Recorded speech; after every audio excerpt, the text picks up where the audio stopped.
नमस्कार, मैं हूं विशाल शर्मा और आप देख रहे हैं मनी सेंट्रल। आज के मनी सेंट्रल में 3 सबसे बड़े घटनाक्रमों को डिकोड करने की कोशिश करेंगे। पहले बात करेंगे भारत की जीडीपी में आई जबरदस्त उछाल की। इसके अलावा ऑटोमोबाइल सेक्टर की बात करेंगे, क्या समस्या है इस सेक्टर की, मारुति सुजुकी के चेयरमैन का क्या कहना है पूरे मामले पर। इसके अलावा आज रिलायंस की 48वीं एनुअल जनरल मीटिंग में क्या बड़े ऐलान किए गए, सभी मुद्दों को आसान भाषा में विस्तार से समझाने के लिए हमारे साथ मौजूद हैं हमारे सहयोगी और वरिष्ठ आर्थिक पत्रकार प्रवीण शर्मा। सर, आपका मनी सेंट्रल में बहुत स्वागत है। धन्यवाद विशाल। अमेरिकी टैरिफ के बीच भारत की जीडीपी बुलेट की रफ्तार से दौड़ रही। पहली तिमाही में जीडीपी ग्रोथ के आंकड़े अनुमान से बेहतर रहे। किस सेक्टर ने दिखाई ताकत? आरबीआई ने इकोनॉमिक ग्रोथ का अनुमान क्या दिया था? क्या जीएसटी स्लैब में बदलाव से इकोनॉमी को बूस्ट मिल सकता है? तमाम सवालों के जवाब लेने की कोशिश करें। इसके अलावा आज चर्चा करेंगे मारुति सुजुकी इंडिया के चेयरमैन आरसी भार्गव के बयान की। उन्होंने कहा कि भारतीय होने के नाते ये हमारा कर्तव्य है कि हम अपनी गरिमा और सम्मान बनाए रखें। अमेरिका द्वारा लगाए गए टैरिफ के मामले में किसी भी प्रकार की धौंस और धमकी के आगे हमें नहीं झुकना और राष्ट्र को एकजुट रहना होगा। मारुति सुजुकी के चेयरमैन के बयानों को डिकोड करने की कोशिश करेंगे और अंतिम में चर्चा करेंगे रिलायंस इंडस्ट्रीज की 48वीं एजीएम की। रिलायंस इंडस्ट्रीज की सालाना बैठक में चेयरमैन मुकेश अंबानी ने कंपनी के 4 बुनियादी उसूलों यानी प्रिंसिपल्स की बात कही। उन्होंने कहा कि इन्हीं सिद्धांतों को अपनाकर रिलायंस ने अब तक सफलता की कहानी लिखी। क्या है वो प्रिंसिपल्स? एजीएम में कौन कौन सी बड़ी घोषणाएं हुई? शेयर का क्या होगा? विस्तार से समझने की कोशिश करें। तो चलिए बिना देर किए फटाफट करते हैं मनी सेंट्रल की शुरुआत। जीडीपी ग्रोथ के आंकड़े अनुमान से बेहतर रहे। फाइनेंशियल ईयर 2025-26 की पहली तिमाही यानी अप्रैल जून में भारत का जीडीपी ग्रोथ सालाना आधार पर 6.5% से बढ़कर 7.8% पर पहुंच गया है। पिछले फाइनेंशियल ईयर की चौथी तिमाही की बात करें तो ये ग्रोथ 7.4% था और फाइनेंशियल ईयर 2025 की पहली तिमाही में ये 6.5% थी। तमाम एनालिस्टों ने पहली तिमाही में जीडीपी ग्रोथ रेट का अनुमान 6.8% लगाया था, लेकिन यह आंकड़ा पिछली 5 तिमाही में सबसे ज्यादा जीडीपी ग्रोथ रेट का माना जा रहा है। ब्लूमबर्ग ने भी इस तिमाही के लिए भारत की जीडीपी ग्रोथ 6.7% रहने का अनुमान लगाया था। हालांकि इस आंकड़े से हम बहुत आगे हैं और भारत की अर्थव्यवस्था जो है दौड़ रही है। प्रवीण सर, ट्रंप के टैरिफ बम के बीच भारत की ये कमाल की रफ्तार देश के व्यापारियों के लिए किसी बूस्ट से कम नहीं है सर? बिल्कुल, देखिए जीडीपी के नंबर्स जो आए हैं वो वाकई जिस अवस्था से पूरा देश, पूरी इकोनॉमी गुजर रही है उसमें एक अनएक्सपेक्टेड तरीके से एक बेहतरीन तस्वीर देश की इकोनॉमी की पेश करता हुआ नज़र आ रहे हैं। 7.8% की जीडीपी ग्रोथ की कल्पना किसी ने भी नहीं की थी। यहाँ तक कि जितने सर्वे थे, आप किसी सर्वे को उठा लीजिए, कोई 6.6%, कोई 6.7% या 6.5% की ग्रोथ के आंकड़े को बता रहे थे पहली तिमाही में, अप्रैल, मई और जून में। रिजर्व बैंक का खुद का अनुमान था कि 6.5% जीडीपी ग्रोथ रहेगी जी। ये ग्रोथ के आंकड़े सरकार को एक बहुत बेहतर पोजीशन में लाने वाले हैं, रिजर्व बैंक को एक अच्छी पोजीशन में लाने वाले हैं और इन आंकड़ों से जो कुछ बड़े संकेत मिल रहे हैं वो ये पता चल रहा है कि जो सरकार की पॉलिसीज रही हैं इस साल, जब बजट पेश किया गया फरवरी में और उसके बाद से जिस तरह से रिजर्व बैंक ने 100 बीपीएस का रेट कट किया, 100 बीपीएस के सीआरआर कट की बात कही, उसका असर सीधा सीधा इकोनॉमी पर अब पड़ता हुआ नजर आ रहा है। दूसरी बड़ी चीज, मॉनसून का एक बड़ा रोल इस पूरी जीडीपी ग्रोथ में विशाल नजर आ रहा है जी। मॉनसून की वजह से जो महंगाई दर को कम करने में मदद मिली, 1.5% के आसपास अब महंगाई है जी। या इसके पहले लगातार 3% के जरा सा ऊपर या उसके फिर नीचे आती हुई हमको लगातार महंगाई दर नीचे आती हुई दिखाई दी है। ये सारे फैक्टर कंबाइंड होकर जीएसटी के नंबर्स के साथ, अगर आप इसको देखेंगे, हमने ई वे बिल की भी चर्चा की थी। ऐसे वक्त पर जब पूरा देश इस बात की गहमा गहमी में है, इस उलझन में है कि आखिरकार जो 25% टैरिफ पहले लगाए गए और 25% का उस पर टॉपअप किया गया, एडिशनल टैरिफ लगाए गए अमेरिका की तरफ से, उससे देश निपटेगा कैसे, उस वक्त पर सरकार के लिए ये सबसे बड़ी अच्छी खबर के तौर पर विशाल माना जाएगा। मेरे पास एक आंकड़ा है सर, साल दर साल आधार पर जो सेक्टर वाइज जीडीपी ग्रोथ के जो आंकड़े हैं, जिसमें अच्छी खासी ग्रोथ देखने को मिल रही है। हम तुलना करेंगे sir quarter one financial year 2024-25 से इस साल की क्वार्टर वन फाइनेंशियल ईयर 2025-26 में।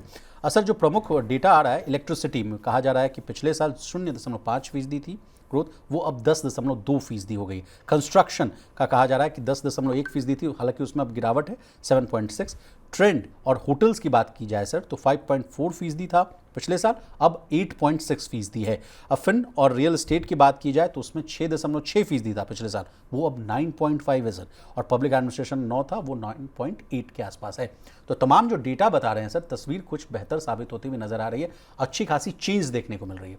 नहीं, बिल्कुल, चाहे सर्विसेज हों या प्रोडक्ट्स हों, सरकार को एक बड़ी सफलता हासिल हुई है कि जहाँ पे जीडीपी को सबसे, देखिए पिछले साल जब सितंबर क्वार्टर में जब जीडीपी का नंबर 5.4% पे आया था, तब से सरकार की सबसे बड़ी फिक्र इस बात की थी कि किस तरह से इसको रिवाइव किया जाएगा। जी। लगातार विरोधियों के भी हमले थे, सरकार की आलोचना हो रही थी कि किस तरह से जीडीपी को सरकार अब सुधारेगी।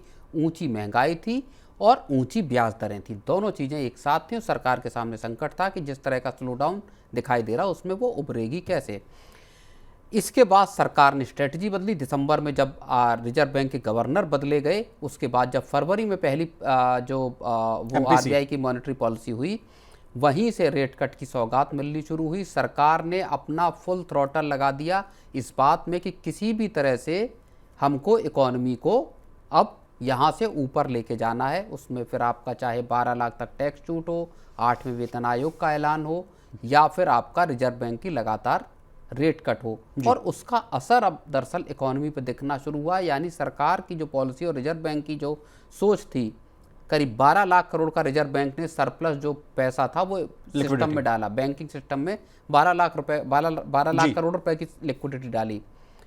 तो इसका असर अब दरअसल इकॉनमी में दिख रहा है। और देखिए, बिल्कुल हाल के वक्त में संजय मल्होत्रा ने अभी एक उसमें स्पीच अपनी दी, जब वहाँ तो उन्होंने कहा कि हम पूरी तरह से तैयार हैं, पूरी तरह से रेडी हैं, जिस तरह की भी सिचुएशन इमर्ज होती है उसमें रिजर्व बैंक हर तरह से तैयार होगा।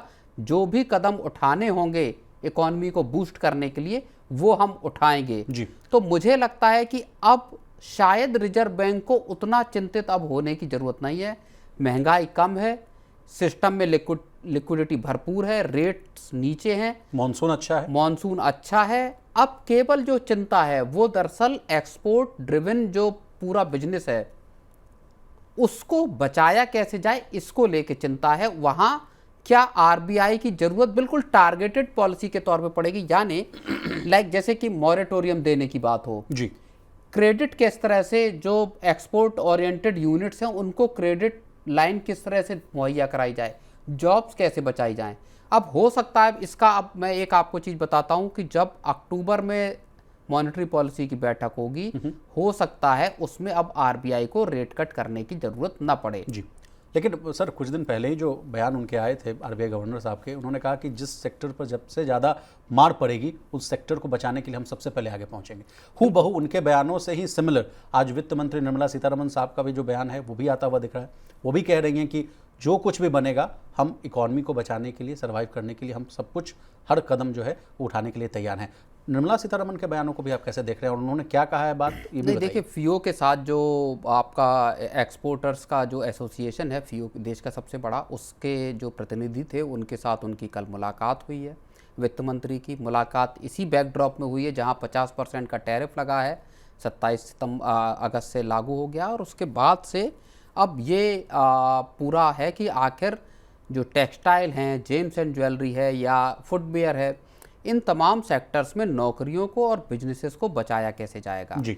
वहाँ पे वित्त मंत्री ने कहा है कि जितनी संभव वो है मदद वो करने के लिए सरकार खड़ी हुई है। सरकार पूरी तरह से एक्सपोर्टर्स के साथ खड़ी हुई है। जो भी मदद की वो होगी जरूरत, वो सरकार करने के लिए उसमें तैयार है। और सरकार, मैं आपको बताऊं, इस वक्त बिल्कुल एकदम स्टैंड बाय पे है कि जहां जैसी जरूरत होगी सरकार किसी कीमत पर इन चीज़ों को नीचे नहीं आने देगी। देखिए, बहुत मुश्किल से जीडीपी ग्रोथ अब 7.8% पे आई है एक क्वार्टर में। सरकार की कोशिश ये होगी कि अगले क्वार्टर में जो जीडीपी ग्रोथ में गिरावट आने की आशंका है, जी क्योंकि अब इफेक्टिव हो गया है एडिशनल टैरिफ, जी इसके बाद क्या ग्रोथ गिरेगी, वहां सरकार अब यहां से बूस्ट करने की कोशिश करेगी कि किसी भी तरह की गिरावट ना आने दी जाए। और अगली अगर तिमाहियों में 7% की भी ग्रोथ अगर आ गई तो आप समझिए कि 7.8 का ये बेस अगर अगली 3 तिमाहियों में एक 7.8 नहीं भी रहता है, 7% या उससे थोड़ा नीचे भी रहता है, तो देश FY25-26 में 7% की ग्रोथ भी हासिल कर सकता है, जिसको लेके अनुमान 6.5% के आसपास है। बहुत सारी एजेंसियां 6.3%, 6.2% की बात कर रही हैं। ये ऐसे चैलेंजिंग एनवायरनमेंट में पूरी दुनिया को भी दिखाने की बात होगी कि आप भले कुछ कर लें, भारत की इकोनॉमी इतनी रेजिलिएंट है कि वो अपने बूते 7% या उससे ऊपर की भी ग्रोथ रेट हासिल कर सकती है, इतने मुश्किल माहौल में भी। जी तो सर, मेरा अगला सवाल ये है कि बहुत जल्द हम लोग फास्टेस्ट जो है थर्ड लार्जेस्ट इकोनॉमी हो जाएंगे? वो अलग चीज़ है। देखिए, फास्टेस्ट थर्ड लार्जेस्ट इकोनॉमी हो या उसमें मान लीजिए तमाम तरह की चीज़ें हैं, अभी का सबसे बड़ा जो सवाल है वो इस बात का है कि इस जो पूरा माहौल है, जिस तरह की चीजें हैं, उसमें देश को संभाला कैसे जाएगा, उसमें इकोनॉमी को संभाला कैसे जाएगा, जॉब्स को कैसे इंटैक्ट रखा जाएगा, नौकरियां बची रहें, लोगों के घर चलते रहें, जो बिजनेसेस हैं उनके बिजनेसेस वैसे ही रन करते रहें। सरकार ऑल्टरनेटिव डेस्टिनेशंस को तलाश कर रही है जहां पे अमेरिका को जो सामान जाता था वो भेजा जा सके। FTA भी साइन किया जा रहा है सर।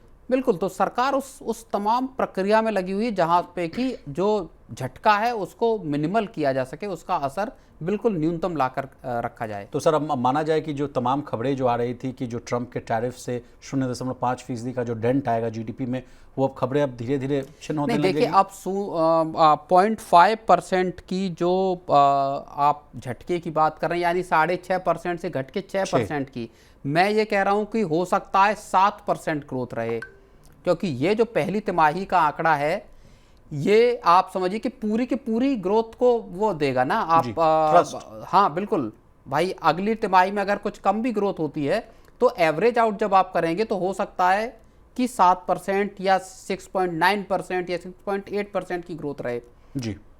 तो वो एक बहुत बड़ा नंबर होगा जहां पे बात कर रहे हैं 6% या उससे नीचे की, और हम 7% या उसके आगे की ग्रोथ पे पहुंचने की बात हो, तो ये नंबर सरकार को बहुत बड़ा सपोर्ट देने वाला, दुनिया भर को ये दिखाने वाला है कि भारत मुश्किल हालात में भी किस तरह से एक अपनी इकोनॉमी को आगे बढ़ा सकता है। अब आरबीआई की तरफ से भी कुछ सवाल हैं सर, वो भी मैं आपसे समझना चाहूँगा।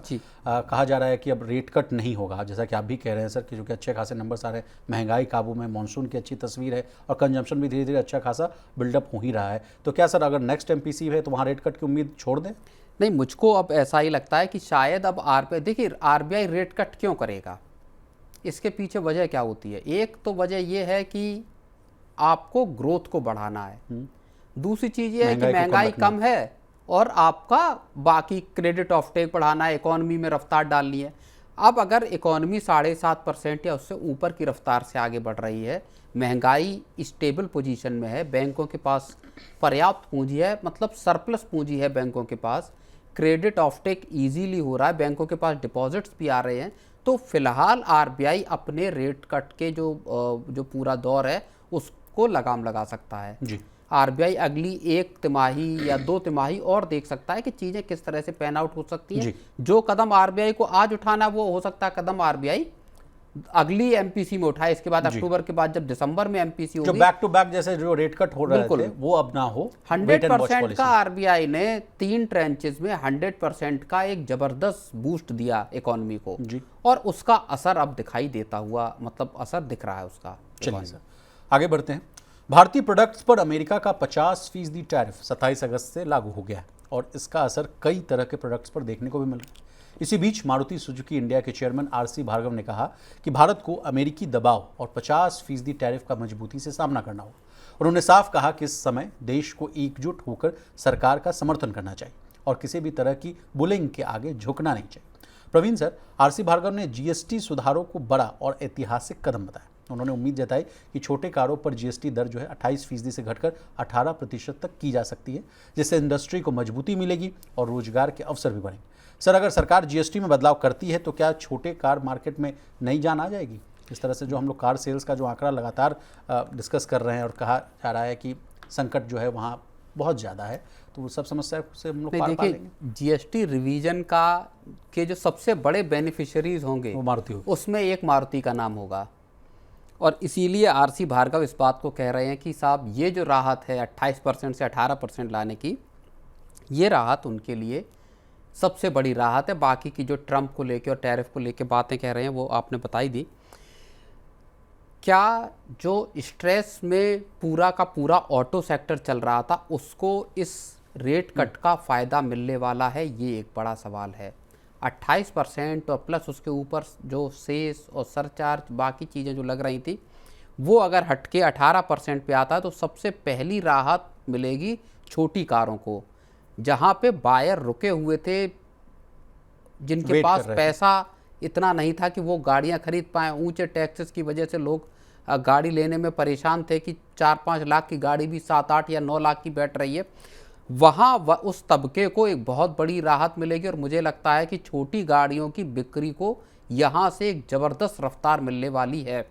जिस चीज़ को हम बार बार कहते थे कि क्या छोटी कारों का दौर ख़त्म हो जाएगा, वो असल में कहानी फिर से पलट सकती है एक बार। और लोग, क्योंकि हो सकता है सरकार एसयूवीज़ पे जो 18% का टैक्स ना रखे, उसको किसी ना किसी तरीके से ज़्यादा टैक्सेशन के दायरे में लेके आए। ओके, तो रियल बेनिफिशरीज दरअसल यहाँ पे होने वाली हैं छोटी कारें। और सरकार भी इस बात को देख रही थी कि छोटी कारों की जो बिक्री है वो चाहे रूरल एरियाज़ हो चाहे अर्बन सेंटर्स हो, वहाँ पे बिक्री एकदम थमी हुई है जी। तो आरसी भार्गव की जो फिक्र है, सबसे बड़ी फिक्र जो थी, नाइटमेयर था कारों के न बिकने का, वो यहाँ से मुझको दूर होती हुई दिखाई देती है। लेकिन सर, इस बात पर भी आपसे हम समझना चाहेंगे, जो धौंस और धमकी वाली जो बात है उस पर जो अगर तमाम देश के जितने भी इकोनॉमिस्ट हैं और तमाम जितने भी जो अगर आप कहिए बिजनेसमैन कहिए, इंडस्ट्रियलिस्ट कहिए, ये सब सरकार के पक्ष में आते हुए दिख रहे हैं ऐसे क्राइसिस के समय में।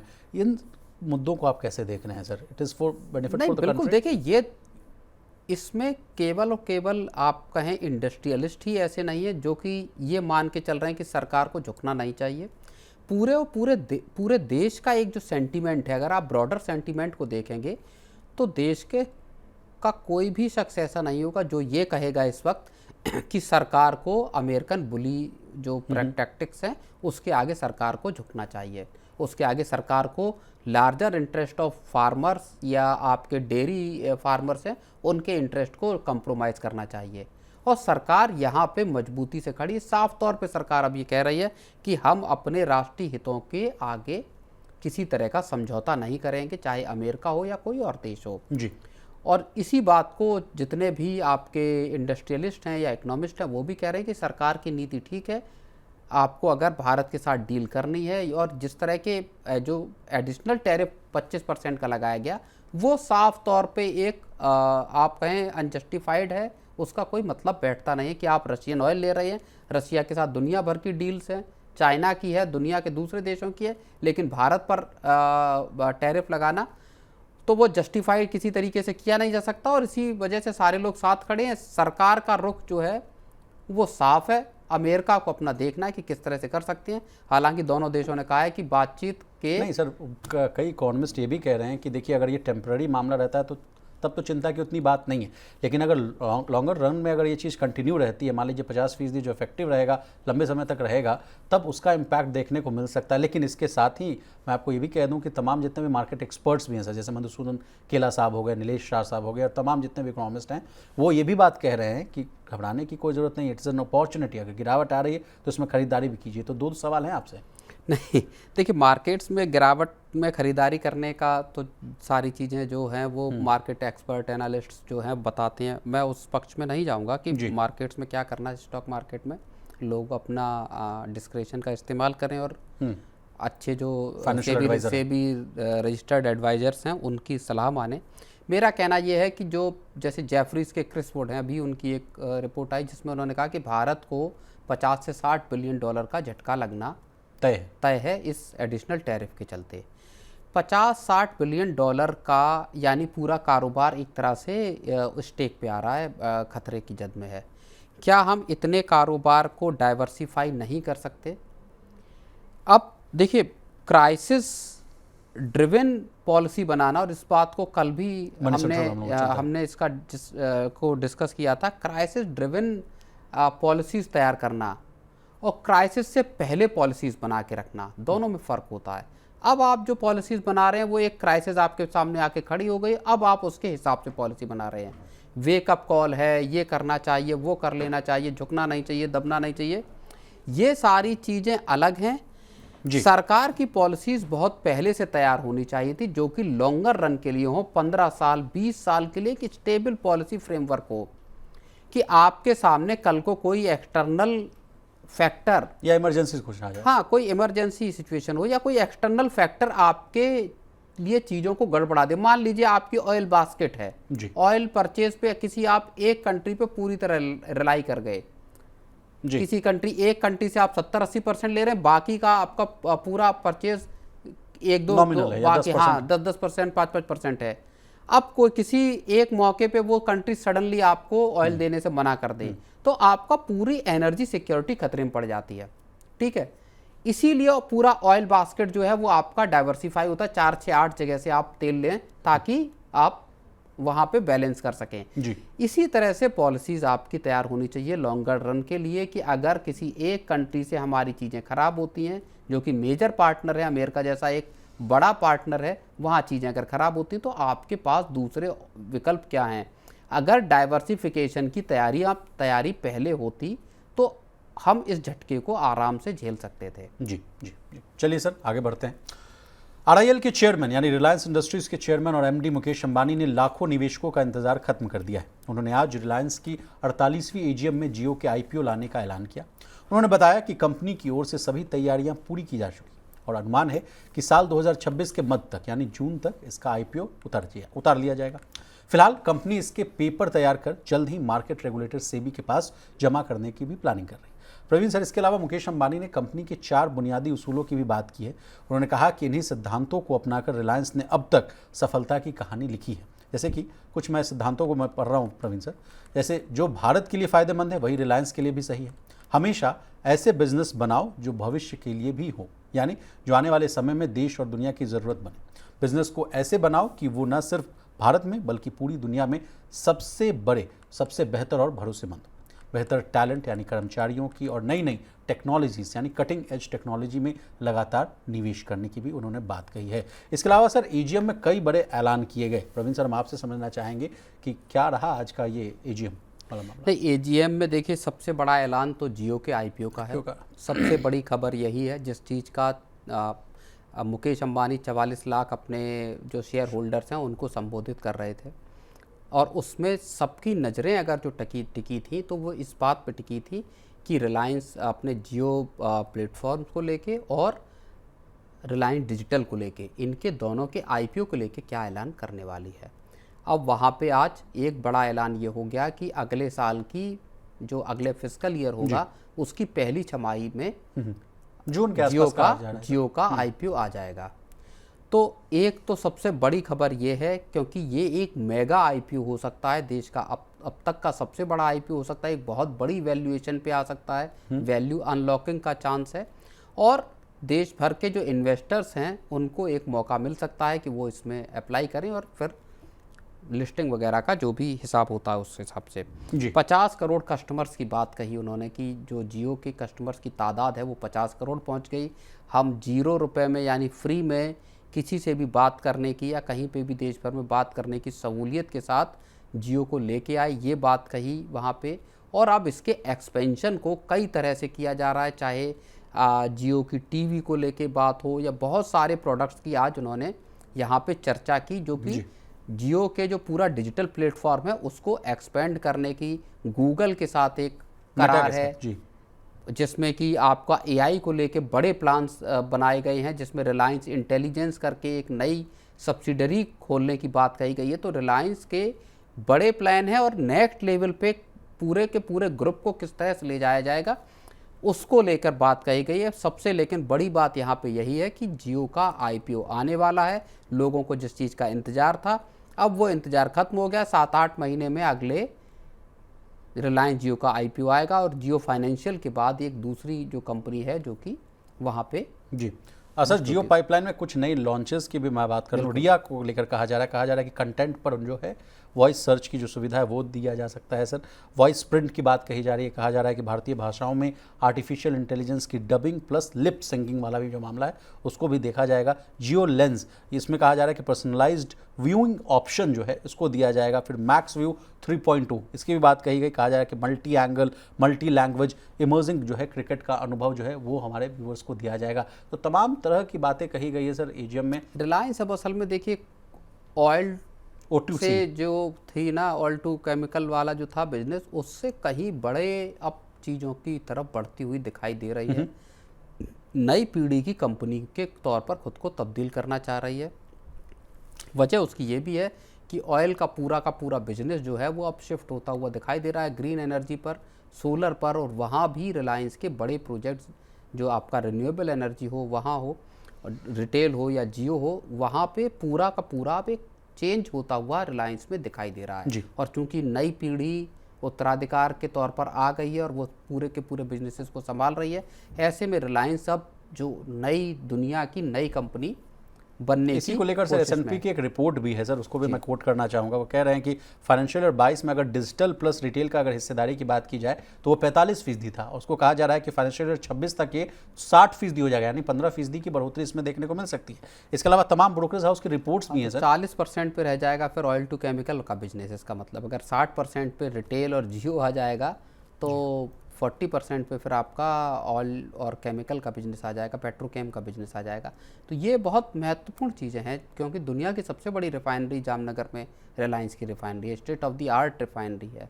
और उसको लेके बार बार जो जिस तरह से रूस से ऑयल ख़रीदा और उसको लेके अमेरिका बार बार अब इस बात का तंज कसता है कि साहब भारत के कुछ अरबपति जो है वो रूस से तेल लेके प्रॉफिटेयरिंग कर रहे हैं, मोटा मुनाफा कमा रहे हैं।